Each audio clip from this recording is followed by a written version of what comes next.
He's angry about mortgages. It's Angry Mortgage. He's swearing. He's cursing loud. He's old. He's opinionated. And he's been doing this so damn long. This program is about mortgages, and this is mortgage advice, but the advice may not apply to your situation. Contact licensed mortgage professionals for specific recommendations before you make decisions about mortgages. You may not agree with Ron, but if you don't, he thinks you're wrong. Oh, and did we say there is a lot of swearing? And we are back. The Angry Mortgage podcast is on the air. We have a very special guest today. Lena Koke is the CEO of the biggest residential law firm, real estate law firm in Canada.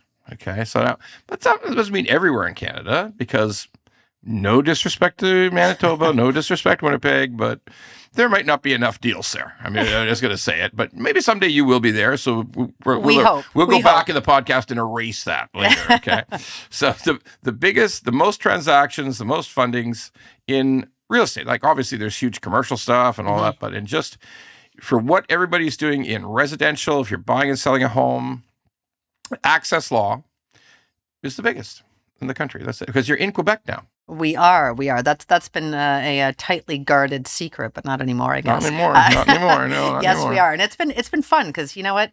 You go to Quebec and you can have dinner at 10 o'clock. All the restaurants aren't closed.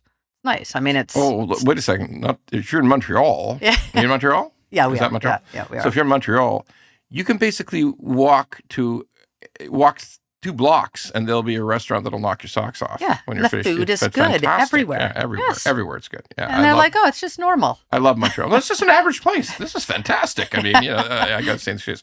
Okay, Lena, tell us about yourself and tell us about your rise to the top of. And folks, we got a lot of really interesting stuff to cover today because, I'm an Angry Mortgage. I think I know literally everything, but I didn't know this whole different world, the whole different element of fraud. I'm very familiar with fraud in mortgages and real estate, highly familiar, but like they actually call me to Ottawa to testify before the finance committee, but about this stuff. But at the end of the day, this was new to me, so it's really interesting. But first of all, tell us about the rise, the rise of Axess into this huge cross-Canadian enterprise. Sure. No, I'd love to. I'm always, it's always a fun story to tell. Started the business around 2011, 2012, myself and Mark Morris, who you know as well. Mark Morris is a buddy of mine, excellent lawyer, and he's a good guy. Yeah. No, we had a lot of fun starting things, great partner. Continued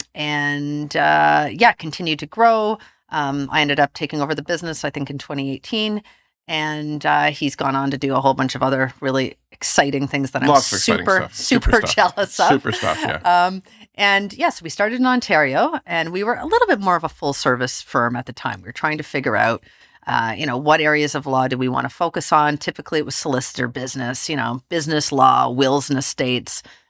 Real estate's always been wonderful because there's always lots of business, and if you put a few brain cells towards it, there's always a way to make it more efficient and more, customer friendly. Started in Ontario.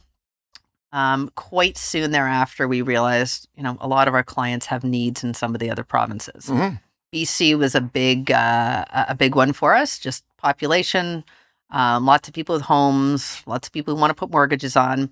Alberta came shortly thereafter, and Quebec, which we've been a little quiet about there. Well, not anymore, I guess. I guess it's known now. Okay. I know. I can't keep any secrets with you. That's a problem. This is the last secret for today. So Quebec has been newer. That's this year, but it's been wonderful. So we have a big team now, and our bread and butter is we focus on real estate. We have a few peripheral services that we offer. We do estates work as well, just to kind of support our clientele.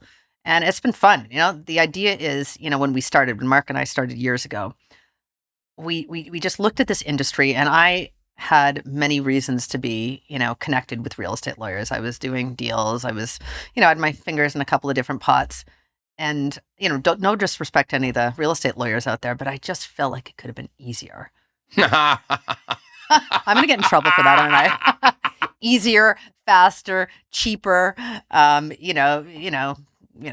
maybe a little bit more technology. So I'm going to interrupt because even though a lot of there's always a comment about Ron. Why do you? We're going to have a comment. Maybe the same guy will probably comment again and say, Ron, you're always interrupting the guests, you fat fuck. Okay, so that'll probably be one of these. If I'm boring, you need to interrupt. But me. I'm gonna no, not at all. But I'm going to interrupt to sort of translate a little bit. I'm going to guess. I think I'm right that what Lena is saying is there was a bunch of crusty old, and I mean old like me, male lawyers who were just doing everything the way they'd still done it like for 30 years, as slow as molasses, and and expensive, and made a lot of stupid requests that were unnecessary, and they're just old, useless fucks. Okay, now I'm not putting words in your mouth, but I'm going to say that. Okay, and now I got to do full disclosure here. Yeah, this is important. Mm-hmm. Lena's firm is our lawyer, is Butler Mortgage's lawyer. For your preferred lawyer for all real estate transactions. We recommend you in all cases. You're in exactly the same problems as we are. We're not in Quebec. Secret out, but you're exactly the same problems as we are, and.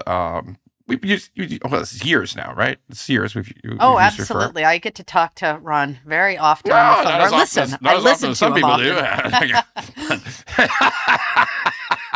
do. So, towards the end of the show, we're going to get to why there's a lot of reasons that most people don't understand.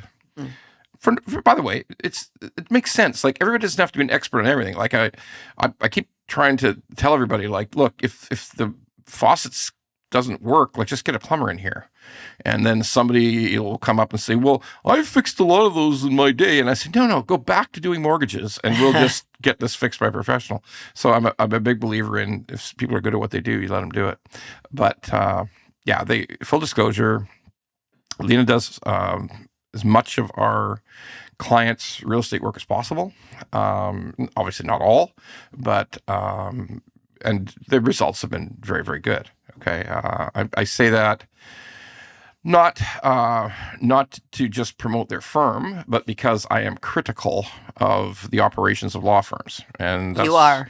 Yes, I am, and that's sort of where my comment of crusty old farts who think the sun shines out of their rear ends came from. Okay, a lot of lawyers are trained to fight. That's their training, but it doesn't make any sense to fight about real estate, because real estate, if we're just honest, real estate law is efficiency, intelligence, and care.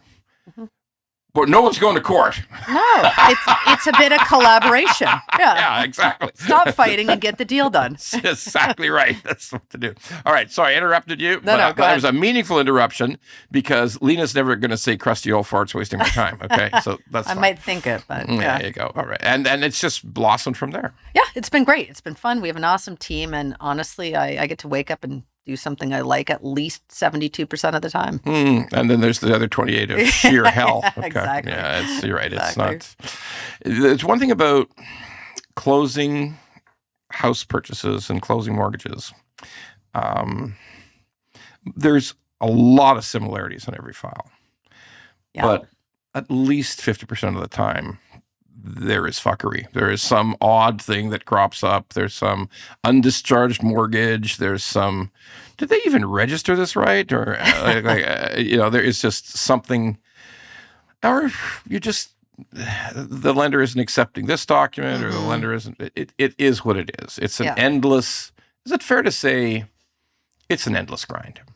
It is a grind. There are fires often. Yeah. It's a grind. It's a grind. But I really want to dive into this topic because, like I say, I'm not surprised often by anything in the real estate world or the mortgage world, but I was somewhat surprised by this. Now, let me start by saying that there is the fraud at the lawyer's office. Yes. It falls into a couple of categories, one of which I'm extremely familiar with. It's like organized crime fraud, where it's deep, and we've talked about this before on the show.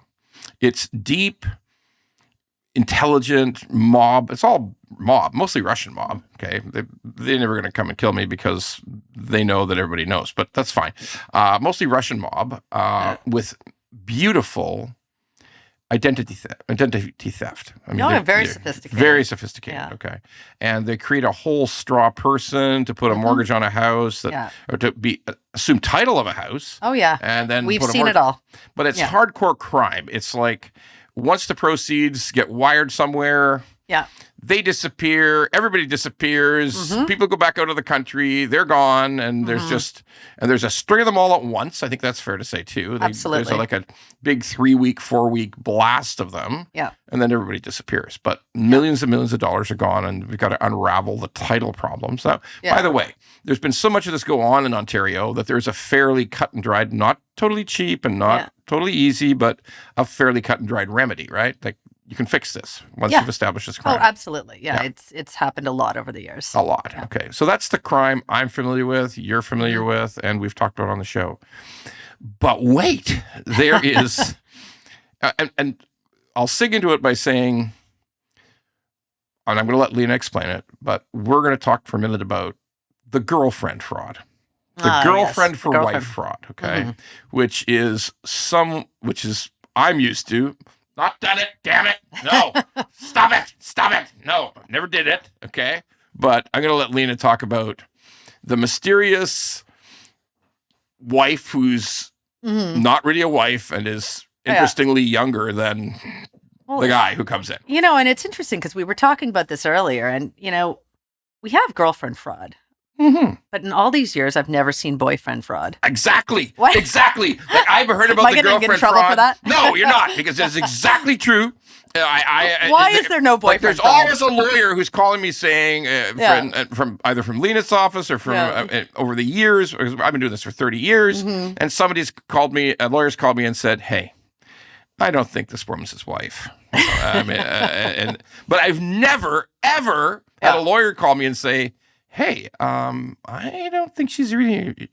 I don't think this guy's really your husband." Okay, so I think men have far more of certain proclivities than women do in general. I'm not saying both genders don't cheat; they do, but somehow men take it much farther. But tell us the story of girlfriend fraud. Oh, absolutely. Girlfriend fraud, I think most of you who, work in the industry or around the industry, have friends, family members who are in the industry, have heard of this. This is nothing new. It's nothing overly sophisticated. Truly nothing to write home about. This is, but it happens. It happens all the time. So it happens enough that I've seen it many handfuls of times. You get the usually younger girlfriend who takes on the identity of the wife. There's a transaction they want to do. Correct. Let's say, for example, it's a refinance. You want to get a bit of equity out of the house. Either the couple is separated or not separated. And husband doesn't want to tell wife what they're doing. The husband gets girlfriend to assume the identity. Maybe she looks like my wife. Maybe she doesn't. Maybe she looks like the wife's ID from 20 years ago. That's usually the case. And suddenly they come in, or on video, they come in to sign their documents. And what do you know? The very, very young wife, who doesn't look anything like her ID and doesn't look anything like the age she should be based on her ID, is now signing these documents on to take money out of the home. And the wife doesn't know anything about it. For us, we have to keep an eye on this, and it's very closely aligned with another type of fraud we're going to talk about in a minute, but I'm not going to jump the gun here. But this is something that's been happening for, I don't know, as long as guys have had girlfriends. So the concept here is that that it's about extracting money from the house. 90% of the time. It's about extracting money Lots from the house. of equity sitting in the home. Husband wants it and doesn't want the wife to know he's taking it out. So it could be a couple of possibilities. It could be, and the majority of the time is contemplating separation, wants to strip the equity out of the house before he springs it on the wife that he's leaving. Okay. And his thoughts turn to crime. And so there's, now how do you, so you're suspicious. What do you do from there? Well, it's difficult. So just a little bit of extra details. So if a husband and a wife own the home together, Sure. the husband can't come in and just sign for himself. He needs to have the wife. And that is why he needs someone to come in and stand in the wife's place, because the wife isn't coming in to sign on this. What do? I can tell you because we've gone through this a lot. Typically what we do is we smile. we continue to explain the documents and we say, wonderful, thank you very much. We show them the door, or if we're doing it by video, which is frankly better because we can record the whole transaction. Yeah, for sure. We shuffle them either off screen or out the door. And then typically I get a phone call and, hey, Lena, we've got another girlfriend transaction going on. They call me and we, review either, the recording or whatever it is. We try to get in touch with the actual wife. So I've been through this a few times. We see if their phone number is either available from the original purchase or we can find online. We've probably created a few divorces doing that over the years. If we absolutely can't, we call the husband and we just say, look, we're reviewing the recording, or, we had some questions after the fact. Our concern is that the woman who came in for signing, we have questions about whether or not it's the same person. Doesn't seem to be. And we've never been wrong. You don't do that if You've never been wrong. Well, no.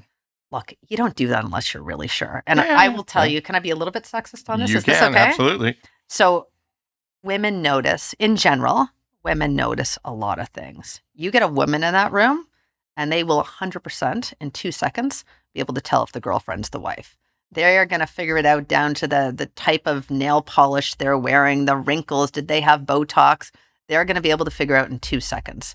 You get a guy in the room, he's got about as good a chance as me. I'm horribly unobservant. Okay, so we can go full sexist, right? Yeah, I guess so. Yeah, let's just do that. Fake boobs! That is precisely. That is another one. We actually have that on the checklist. No, I'm joking. There's a checklist, folks. So maybe we should add that. Yeah. That is yeah. And by the way, we're going to come back to lots of reasons why you want a big national firm as handling your real estate transactions. But this is another reason. Like there might be a real estate lawyer who's knows the guy from the sports club, and yes, that little one person real estate law firm is probably going to say, yeah, she looks a lot like your wife. We're going to push this through. But, that is, look, and again, we're going to hit on all the highlights of why it makes sense to use a big firm. But, yeah. Now, that's girlfriend fraud, which we've both known about since the time we started looking into the real estate business and mortgages. And now, the one that you actually surprised me with. Oh, I know. That is the fastest growing area. In our experience, this is what we've been observing. This is effectively elder abuse, but on a big scale. A big scale. So tell us about what you're running into with parents and kids. Absolutely. So just quick background on this. We do a lot of estates work, as I mentioned before, on the side. So our lawyers are very trained to look for mental capacity issues. Someone comes in to get a will, maybe they're in their 80s or whatnot. And, our lawyers are trained, make sure that they know what they're doing when they're giving you instructions to give all their assets away. Second thing we look for is duress. Make sure there's not, someone hiding around the corner, or more likely a child with them who's pushing them in sort of an undue way to do things that you can tell they really don't want to do.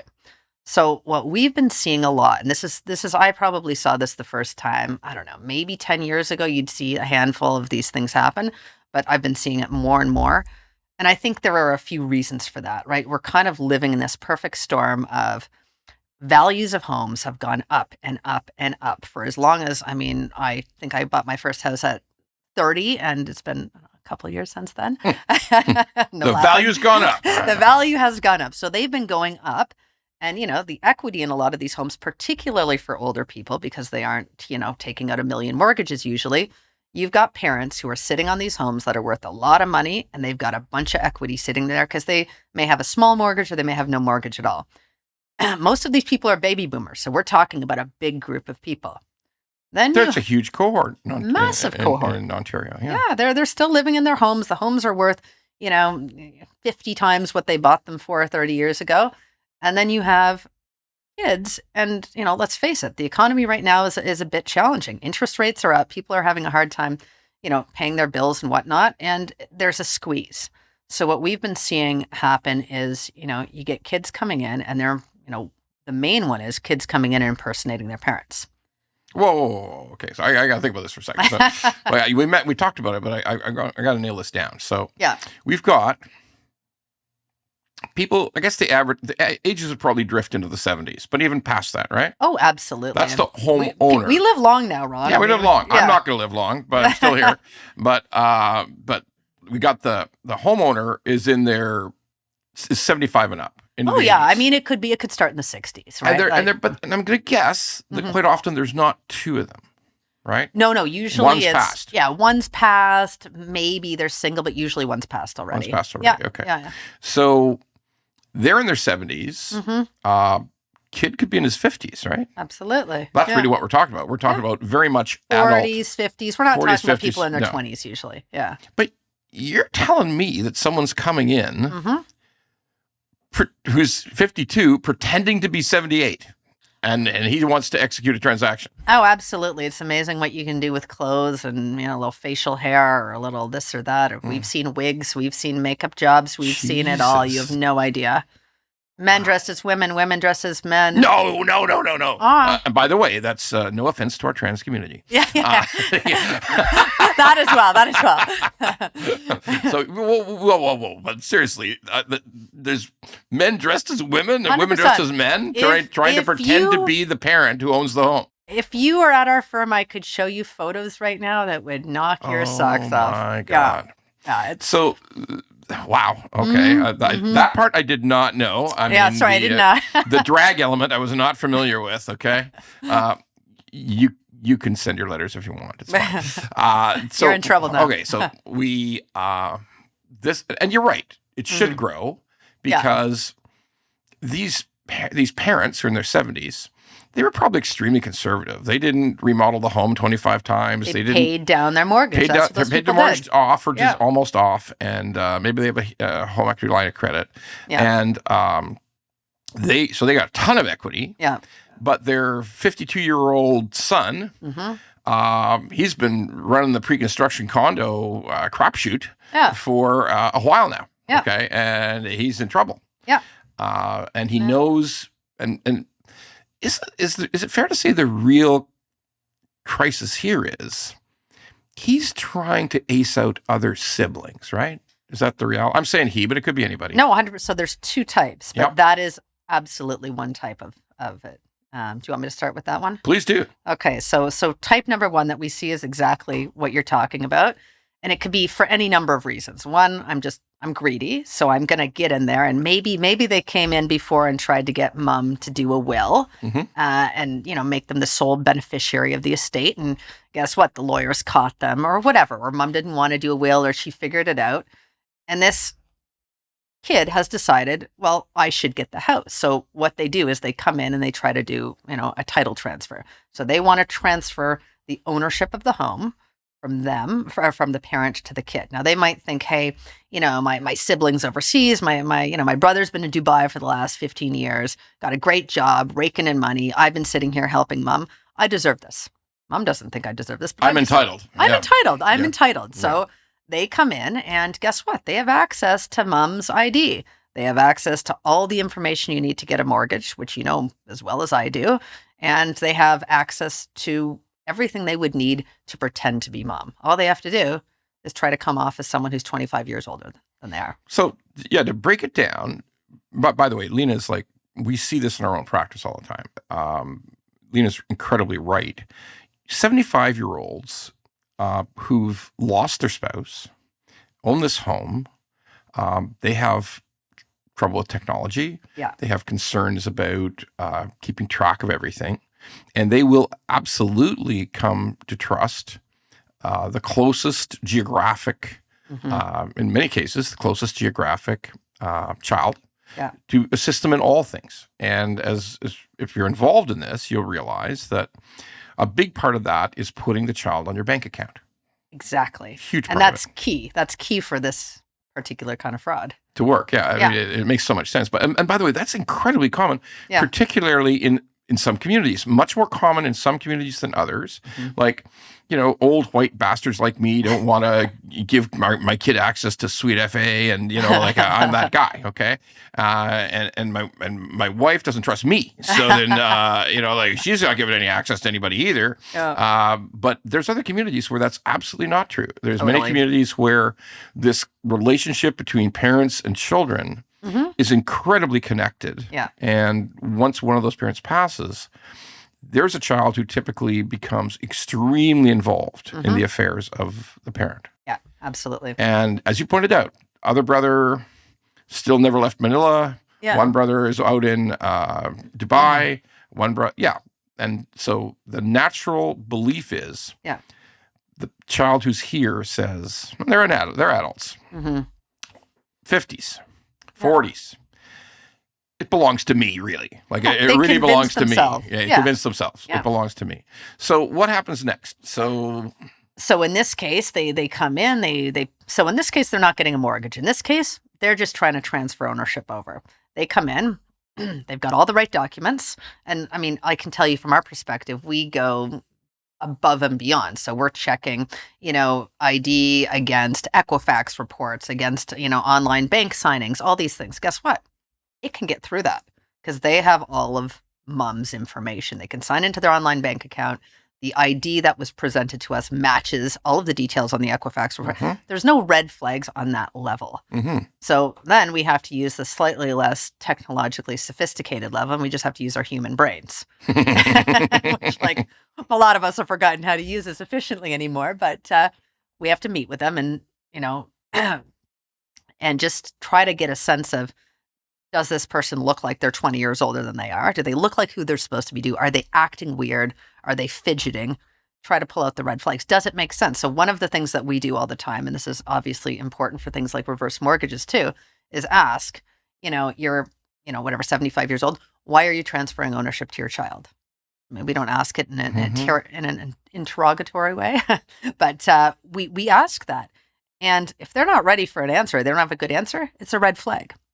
So that's type 1. Type 2 is they're actually trying to extract money from the property. So type 1 is they're willing to wait till mom's dead, because the way folks, for people who aren't familiar with this idea, in joint tenancy, if once mom's died, no probate, no nothing. I mean, they own that house at that moment. Once the funeral director produces a certificate, boom, they are the homeowner. And that's exactly right. Brother and sister could fight, but in the meantime, they can do whatever the heck they want with the house until litigation comes to pass. And if it doesn't happen fast enough, house could be sold. That's it. Exactly. And a lot of times, the story you get, and you're exactly right, Ron, is they don't have to remove the parent from title. They come in and they say, we're going to be added to title for this reason or that reason because we're trying to avoid probate tax, which is really not a reason.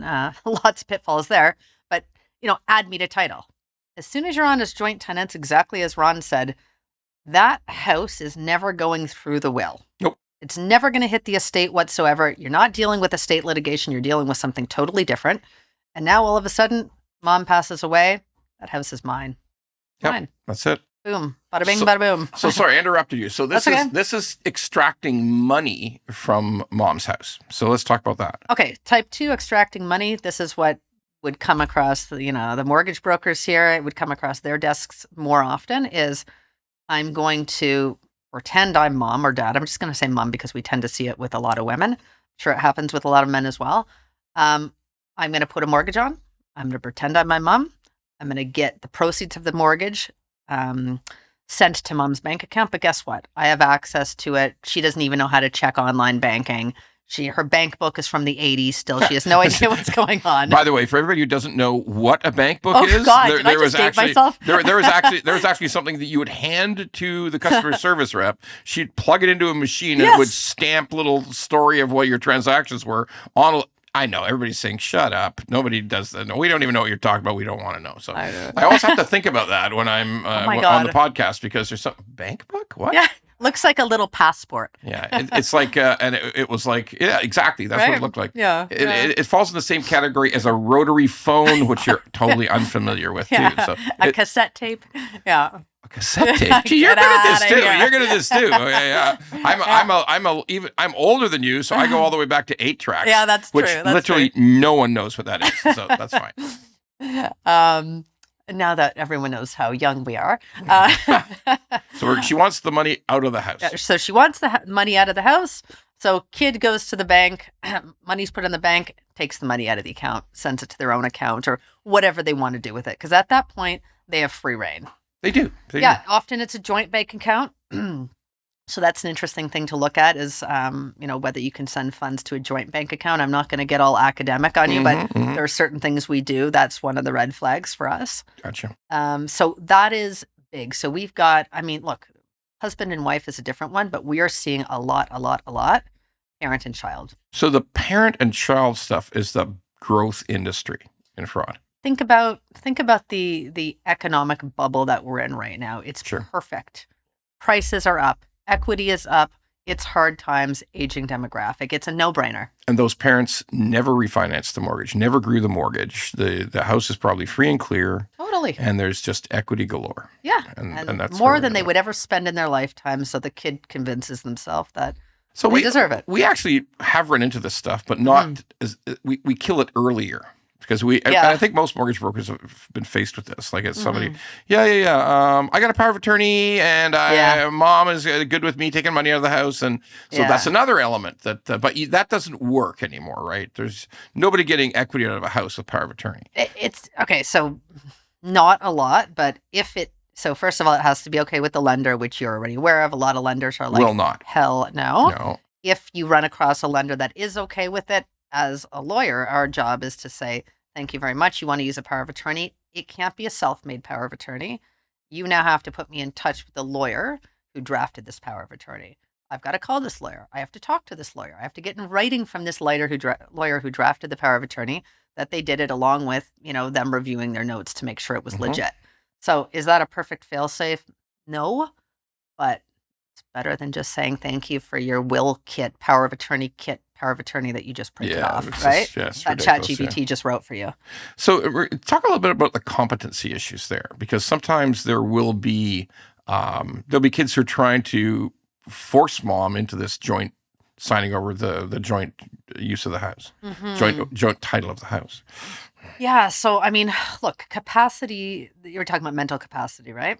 Yeah, we'll go back to duress as well, but talk about mental capacity. So we'll start with mental capacity. Mental capacity, for any of you who have family members who, have mental capacity issues, I'll say, if that's the politically correct way of saying it. Yeah, it's tough because it is almost never a black and white thing. Nope. It starts as white, it becomes gray, and sometimes it goes all the way to black. So being able, some people have wonderful days of lucidity and other days when they don't. So it is a absolutely difficult area. So what you see is a lot of people sort of in the early and mid stages of this mental capacity arena, where if you're at the late stages, it's really easy to pick up. Sure. But in the middle, it's like you just have a memory lapse, or whatever. We're used to having memory issues with people who are older. So it is extremely important that if you, that you ask the right questions. So we'll do things that don't seem invasive or offensive. Like, okay, just taking down your information. Can you remind me of your full address, including your postal code? How long have you lived there? What was your previous address? These types of things that it's not obvious that you're, rudely asking them if they're okay up there. Right? So you take these things down. After about 3-4 minutes, you've got a pretty good sense. So if they're spot on, we'll keep going. Yeah. And then we have to, and if they're not, we have to gently. If we are not, we usually finish the meeting and then we, talk to, maybe myself or another, more senior lawyer afterwards. We decide what to do and we have to communicate to them like, look, we noted that there may be some capacity issues. In order to go forward, just to protect you, because if there are capacity issues when you draft this, it's not going to be enforceable. We're going to need a letter from your doctor or whatnot.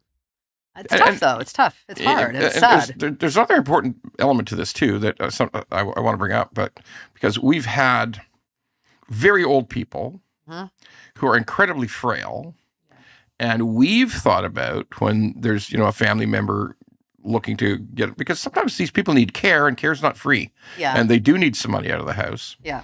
Whether it's reverse mortgage or just any kind of lending. And we're worried too. We got a 92-year-old woman typically. Yeah. That we're worried, well, is this okay? Because there are other siblings and, is she okay with this? And sometimes they are extremely frail, but they are sharp. Yeah. They know what's going on, and they'll say things. And like you say, you can draw it out. Yeah. They'll say stuff to you like, "Well, it is my house, Sonny, for Christ's sakes, and if I want some money out of it because Howard's looking after me and he's broke as a goddamn joke, we're gonna get." Oh, you seem fine. You seem just fine. I get this. Okay. So, but because it's surprising, sometimes it works the other way too. Absolutely, and you can be fooled by the way they look, right? So there's a duress issue too sometimes. Yeah, so duress is, it's very closely linked to what we were talking about before. And this is, usually mental capacity is not necessarily an issue here. The person has the ability to think clearly, but you have, let's say a child, or let's just use a child in this case. It can be a close friend or whatnot, niece, nephew, coming in, and they have a significant amount of influence over your decisions and your behavior, such that they can encourage you to make a decision that is not in your best interest. It's not in your best interest.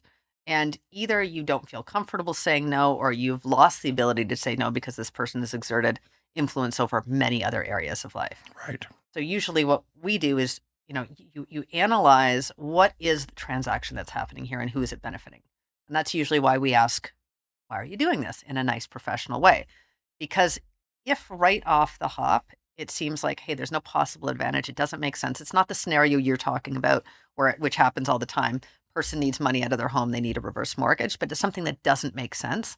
You start to think, well, why the hell does this person actually need to do this? Yeah, if there's $100,000 in a bank account, right. Who's it benefiting? Yeah. Right. And then you dig a little deeper, and usually the interaction between the two of them, you see the client or the older person, usually, really looking to the other person to answer questions all the time. And you've already assessed their capacity. This happens regularly enough, both with wills and with real estate, to make it like it's sad. It happens more often than it should. Yeah, and although nothing takes the cake like the impersonation thing, like the dressing up and the switching genders and no idea. It's like the human creativity knows no bounds. and I think it's fair to say that we go back to the original point. It's a feeling of entitlement. Mm-hmm. I believe I am owed this. Yeah. I don't really like my brother and sister anyway, so I'm going to get this money. Yeah, I've been mowing mom's lawn for the last 5 years. Yeah. I didn't take money for it. Surely I'm entitled to that. I'm entitled to $500,000 for that. 100%. Inflation. Inflation, absolutely. Yeah, why not? So it's a line of fraud that I hadn't thought about. And then as you explained it, it became clear to me, like, this is probably taken off. Like if you're talking about the high real estate value cities, like Toronto and Vancouver, and to a certain extent Calgary. Yeah. Yeah. I mean, it's too tempting. It's just dangling there, and there's sitting $1 there. million of equity sitting there. Yeah, you're stressed, and mom won't take up that mortgage and give you the money and find another way. God. Okay. Yeah. Well, that was actually eye-opening for me. So everybody likes to I want to talk about the real estate business for a second. So we both are aware of this somewhat incredible event that occurred about 3 years ago, where the way the real estate law business works is almost everybody uses a software to manage the interaction, particularly to manage the whole file, but particularly manage the interaction with Terranet, with the registrar, which is the digital registrar. And really just to speed up the whole processing of the file, doing all those admin. Yeah, but that's the critical juncture is the transfer of title and registering mortgages, and and it's nice that on the front end, this software keeps all the records. It's got all the addresses, it's got everything, and it generates forms, which is still a ton of forms in every sort of real estate transaction. So one company dominated this software. Yeah. And they were, 75% of all the lawyers in the province? Oh, at least. I don't know the exact number, but I would guess it might have even been more. Of transactions. Sure. Correct. Okay. Yeah. So this company, a company bought that company. Mm-hmm. We're not going to say any names. We don't need litigation. Okay. I Yeah, got enough you, litigation in Ron. my life. Yeah. I got more litigation than you. I promise you. Okay. Yeah, there is some downside to being a loudmouth on a podcast, let me tell you. But that company was bought. Mm-hmm. And what was what were you paying for this at the time that this transaction happened? Yeah, so over 3 years ago when this started, I think it started in January over 3 years ago. So I remember the date. I remember it was like January 18th or something. Boy, it's burned into my memory. We were paying, I think it was roughly $25 a file. So that was a licensing fee to that software company to complete a file. Mm-hmm. Okay. That's right. What's happened since, or relatively shortly after the purchase? Okay. What am I allowed to say without getting in You're trouble allowed here? to say 10 times increase. You're Yeah. allowed to say that. Okay. It's gone up more than 10 times. More than 10 Yeah. times. Oh. So, folks, when you're wondering why, if you bought a house 10 years ago and you're buying a house today and you're wondering what's going on here on these fees, all right, $25 went to $275, okay, or more, okay?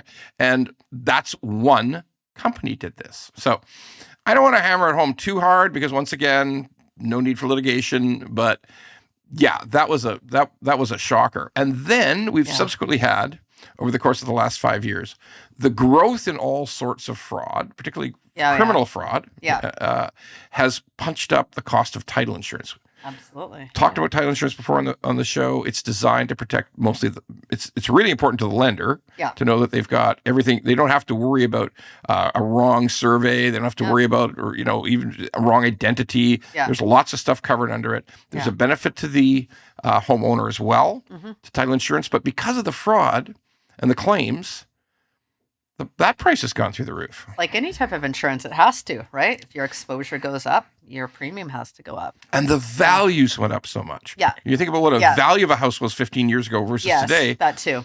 Then the insurance cost has to go up as well with the values, because that's what the insurance is based on. Yeah, okay? Potential damage is higher. Yeah. So if you're wondering why this incredible growth in the cost of doing this real estate transaction, set aside all the government fees, which are abusive, okay? Yeah. And the taxes, property tax, land transfer all tax. All that stuff that's abusive.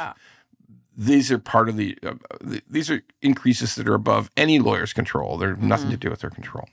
And they've been substantial, like $25 to $250 plus.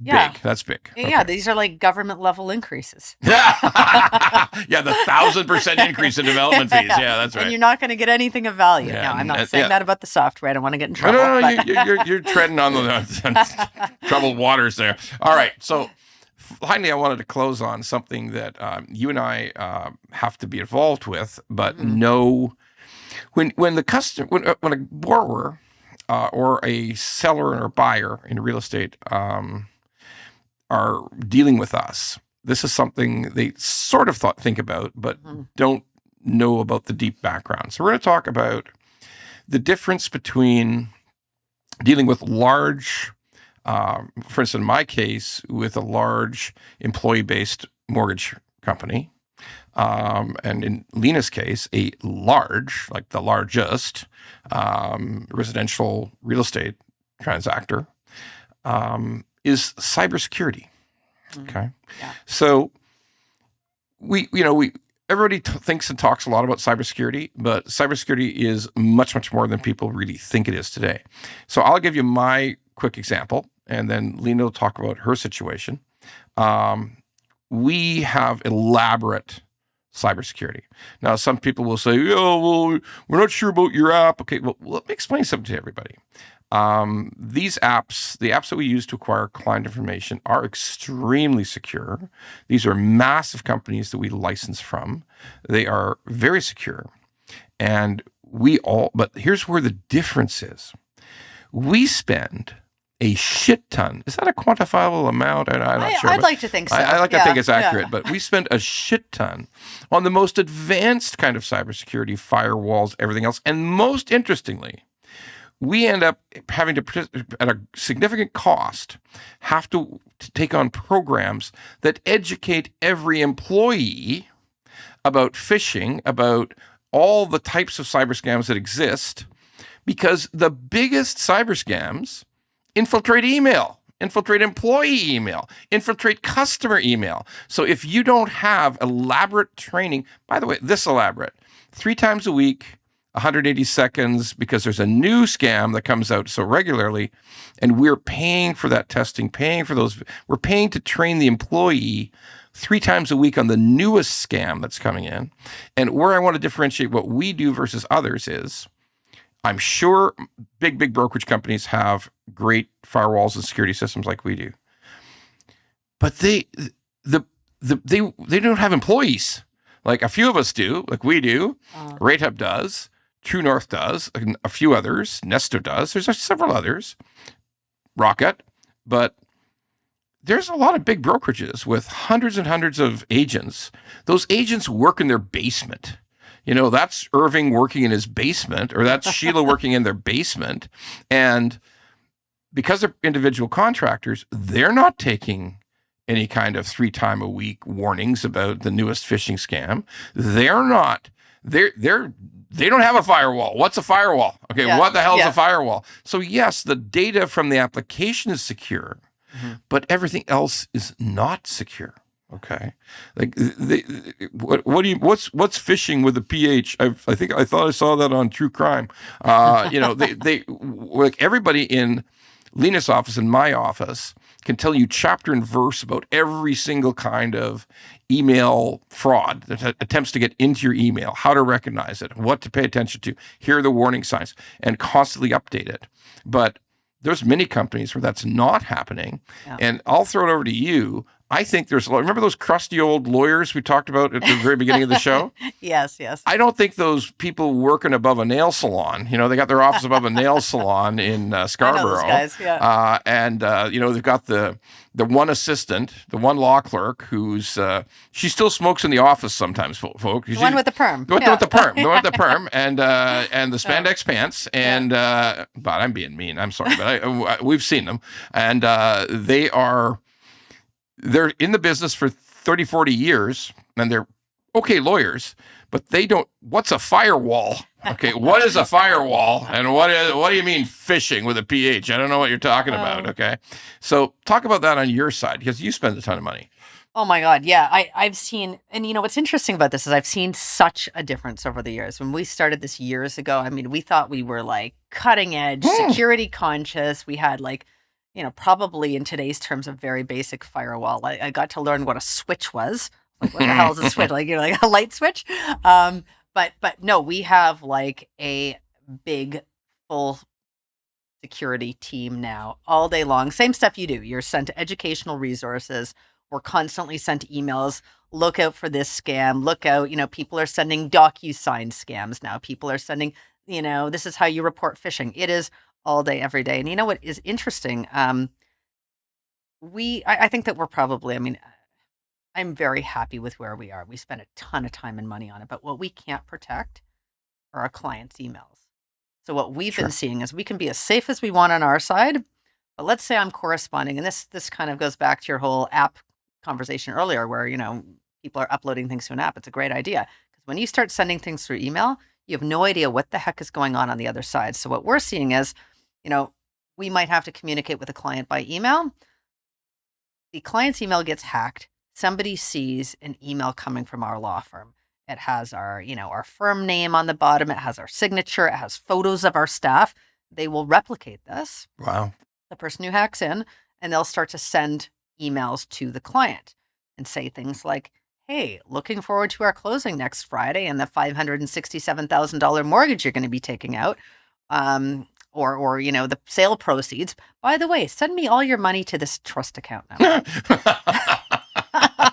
Jesus. Unfortunately, there's nothing I can do about because it was fished through their side of the transaction. It had nothing to do with us. So what the steps we've taken, which are about as good as you can get right now, is educate. As soon as a client comes in your door, and I've seen a few other firms do this as well, not as many as should, put it on the bottom of all of your statements going to them. If you get communication changing the bank account information, call me. We will never ask you to change the account information. Educate them, be top of mind. A lot of these people, they're not top of mind. They don't work in our business. But this is happening at least as frequently as all the other examples we're talking about. They are getting their emails hacked all the time. So we haven't, knock on wood, thank God we're spending tons of money on it, but they're a much easier target. So we need to protect our side of it. as are we. We're spending tons of money. Yeah. And I'm not suggesting other mortgage brokerages, other networks, other organizations are not devoted to security.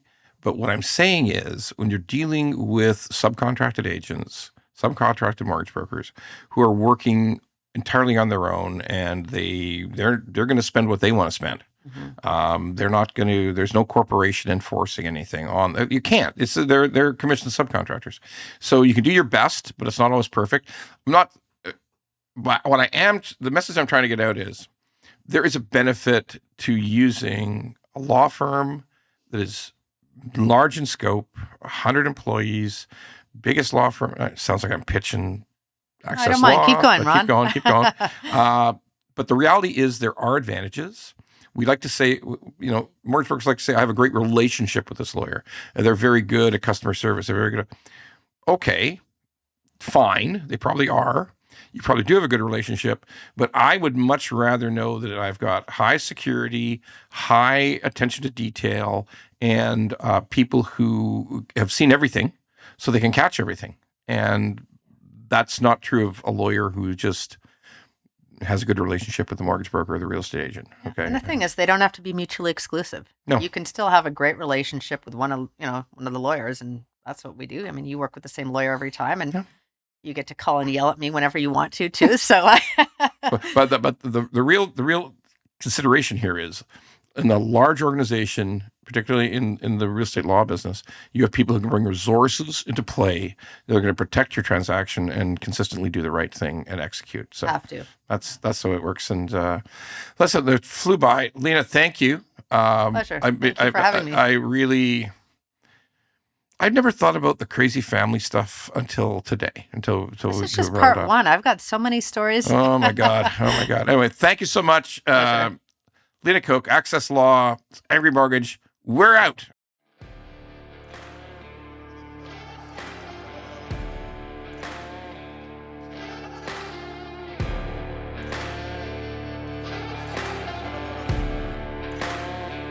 If you like the pod, well, don't just sit there. Go to YouTube, Apple, Spotify, and all the other ones and like the pod.